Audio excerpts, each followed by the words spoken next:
आसंतु बनैबा नुआ शैली रे मेथी आलू परोटा स्वादटा रहिबो पूरा पूरी चटपटा। आमे एठी नेचु 2 बिडा मेथी साग। एबे आमे 2 बिडा मेथी साग को केवल पत्र पत्र नबा, तार जो मझी डांगटा नबानी, पूरा पत्र नेकी ताको भल भाबरे 3-4 थर भल कि धोईदबा। तापर आमे ताको गोटे डाला को एमिति बाहर करके खेलई दबा, किछि समय पई एमिति छाड़ी दबा। एबे देखंतु आमे किछि समय परे साग को बाहर कर दबा डालारू आ पूरा गुंड बा पूरा चूना करके काटी दबा। आमे मेथी आलू परोटा पई एठी मेथी साग को भल भाबरे गुंड करके काटी देइछु। तापरे मध्यम जाल रे कड़ाई को बसई दबा, गोटे बड़ चामच दे दबा देसी घी। देसी घी गरम हो गला परे आमे जो मेथी साग को पूरा गुंड करके काटी थिले ताकू पकई दबा। मात्र गोटे मिनिट पई टिके एपट सेपट कर दबा। आउ एमिति मेथी साग को जदि आपण माने अल्प टिके समय भाजी की तापरे सेथिरे अटा चकटिबे ताहले परोटा पूरा पूरी नरम हबो आउ बेसी स्वादिष्ट लागिबो। एबे देखंतु गोटे मिनिट परे मेथी साग रु टिके पानी बाहरिबो। साग को आमे टिके कम जाल रे रखिबा। एबे आमे गोटे सुगंधयुक्त मसला गुंड प्रस्तुत करिबा। सेथि पई आमे एठी नेचु गोटे छोट चामच जीरा, गोटे छोट चामच धनिया, आधा छोट चामच जुआणी, गोटे बड़ चामच कसूरी मेथी आउ सुखिला लंका। ए सब को आमे टिके गुंड कर दबा। आउ जेते बेले गुंड करिवे टिके दरदर गुंड करके रखिबे। एमिति जदि आपण माने ताजा कुटिकी गोटा मसलार व्यवहार करिवे परोटा रे, आपण मानकर परोटा बहुत स्वादिष्ट होइकी प्रस्तुत हबो। एबे आमे एई सब गोटा मसला को दरदर गुंड करि सारिबा परे सेथिरे दबा 7-8 कोला रसुण, तापरे आधा इंच खंडे अदा दे दबा। ता सहित दबा गोटे छोट चामच कला लुण टिके चटपटा स्वाद पई, आउ गोटे छोट चामच गरम मसला गुंड, गोटे छोट चामच काश्मीरी लंका गुंड टिके भल रंग पई। ता सहित आपण माने आउ टिके स्वादिष्ट बा सुगंधयुक्त मसला प्रस्तुत करिबा पई आमे एठी गोटे चामच घर तयारी पाव भाजी मसला गुंड भी दे दबा। आउ चटपटा स्वाद पई गोटे छोट चामच चाट मसला गुंड दे दबा। ए सबु देके आउ टिके भल कि छेची दबा। आपण माने जेकोनोसी भी परोटा प्रस्तुत करंतु एमिति गुंड करिकी पूरा ताजा कुटिकी प्रस्तुत करंतु, देखिबे आपणकर परोटार स्वाद पूरा बहुत बढ़िया लागिबो। एबे हमें ए जो मसला गुंड प्रस्तुत कले सेथिरु गोटे बड़ चामच दे दबा मेथी सागरे। आमर मेथी सागरु देखंतु पानी जो बाहरी थिला आमे कम जाळ करके रखिथिले। एबे आमे गोटे बड़ चामच एई मसला गुंड को दे दबा। आउ गोटे मिनिट पई टिके एपट सेपट करके मध्यम जाळ रे भाजी दबा। तापर आमे अल्प टिके दे दबा हळदी गुंड, ताकू आउ टिके भल भाबरे मिसै दबा। एमिति स्वादयुक्त मेथी साग भजारे आमे अटा को चकटिबा। आपण माने एमिति साधा अटा चकटिकी निहाती आलू परोटा प्रस्तुत करिथिबे, किंतु एमिति थरे मेथीर पूरा भाजी के मेथी साग को एमिति मसलेदार करिकी तापरे अटा चकटंतु, देखिबे आपणकर आलू परोटा बा आलू मेथी परोटा बेसी बढ़िया लागिबो। एठी मो नेइची 1.5 किलो पाखापाखी अटा, ता सहित आमे एठी दे देबा 4 बड़ चामच बेसन।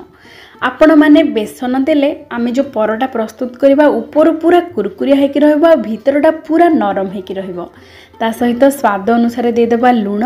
आ जो मेथी साग को आमे मसला पकेकी भाजी की रखिथिले से मेथी साग भजा को एठी दे देबा। ए सब को भल भाबरे टिके मिसै देबे। तापरे आमे जो कड़ाई रे भाजुथिले मेथी साग सेथिरे टिके पानी आपण माने पिछुलेकी अल्प अल्प करके देबे आ भल भाबरे चकटिबे। देखंतु आमे भल भाबरे पूरा नरम करके ताको चकटिचु। आपण माने एमिति अटा चकटा को 15-20 मिनिट पई घोड़े की रखिदेबे।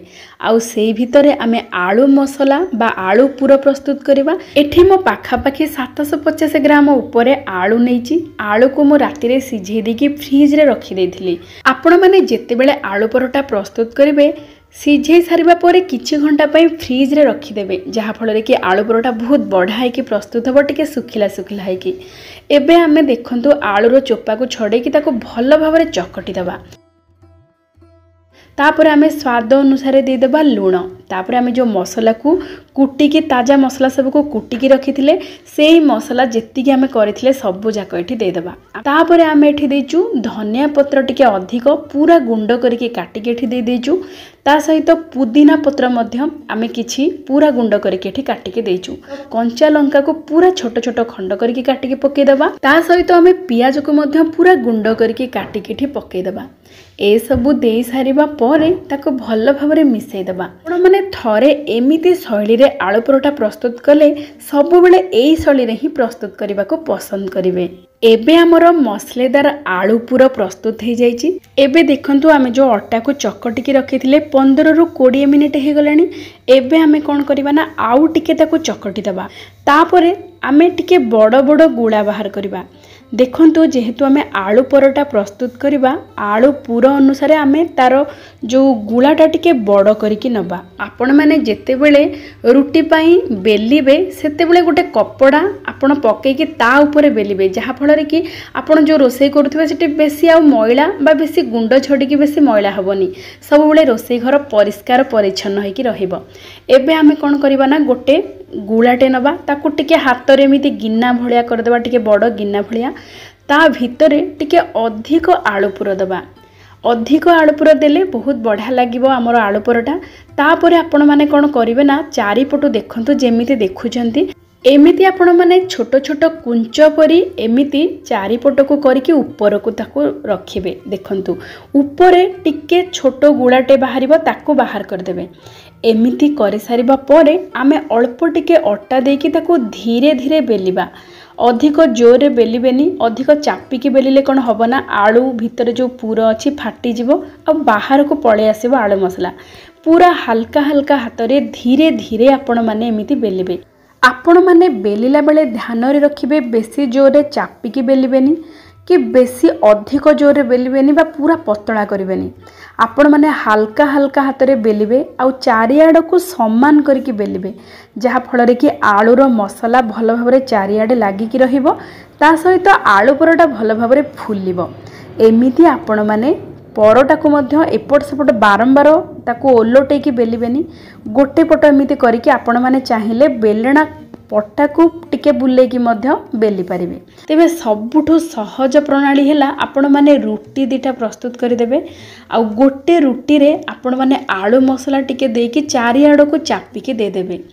तापर आउ गोटे रुटी पके देबे। आउ रुटी जेतेबेले प्रस्तुत करिवे पतला रुटी प्रस्तुत करिवे बेसी मोटा करिवेनी।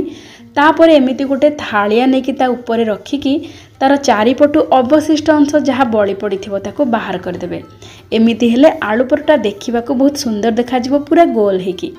एमिति सबुठु सहज आपण माने मध्य प्रस्तुत करि परिबे। बहुत बढ़िया फुलिबो आ बहुत बढ़िया स्वादिष्ट भी लागिबो। आ जेते बेले परोटा को सेकिबे प्रथम कथा मध्यम जाल रे सेकिबे। आ प्रथमे दुई पट भल भाबरे सेकिबे। दुई पट भल भाबरे जेते बेले पूरा सेकी हेई जिवो तापरे आपण माने तेल किंबा घिओ देबे। तेल घिओ दे सारिबा परे आउ टिके जाल को बढ़ाई देबे जेते बेले तेल घिओ देबे जहा फल रे कि परोटा भल भाबरे फुलिबो। जेहेतु आमे एई अट्टा चकटारे बेसन देइथिले टिके कुरकुरिया हेकी ऊपर रहिबो ए आलू परोटा आउ भितरटा पूरा पूरी नरम रहिबो। आउ आलू परोटारे लहुणी सहित खाइले बेसी स्वादिया लागिबो। हेतु शीत दिन आसिलानी शीत दिन सकाळु सकाळु गरम गरम जलखिया खाइबार मजा किछि अलगा। आपण माने एमिति निश्चय प्रस्तुत करंतु खांतु समस्तंकु खुआंतु। देखंतु केते बढ़िया भाबरे पूरा आलू मसला भल भाबरे चारियाड को लागिकी अछि आ बास्ना रे महकुची रोसई घर। एबे हमर प्रस्तुत हे जाइछि आलू परोटा। ता सहित आमे दही मसला रे नै चोठी दही रे कला लुण टिके लुण धनिया पत्र कटा किछि आउ टिके चाट मसला ए सब दे देचु। ता सहित आचार खांतु आउ खुआंतु। भल लागिले लाइक शेयर सब्सक्राइब करंतु। जय जय जगन्नाथ।